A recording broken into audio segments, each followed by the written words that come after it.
অনেক শাশুড়িরা মনে করে আমার ছেলে বিয়ের আগে আমার ছিল, বিয়ের পরে মনে হয় আমার বউয়ের হয়ে গিয়েছে। না না না, ও শাশুড়ি মা, ও আমার মা, আপনি এই ভুলটা করে সমাজের মধ্যে পরিবারে আগুন লাগায়েন না।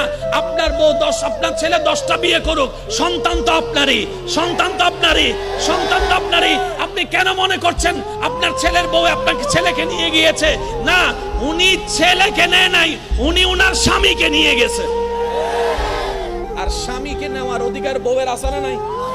জোরে বলেন, আছে না নাই? বউয়ে যদি স্বামী না পায় তো ঘরে এটাতে থাকে লাভ কি? আমি কি বুঝাতে পারছি? ইসলামের সবকিছুর সমাধান, জোরে বলেন, ইসলামের সবকিছুর সমাধান। ইসলাম একটা পুরুষকে বলে তুমি তোমার মা সেবা করো সন্তান হিসেবে, তুমি তোমার বউকে মহব্বত করো স্বামী হিসেবে, তুমি তোমার বোনকে সেফ দাও বড় ভাই হিসেবে। আরেকটু জোরে বলেন, তুমি তোমার ছোট ভাইকে সাপোর্ট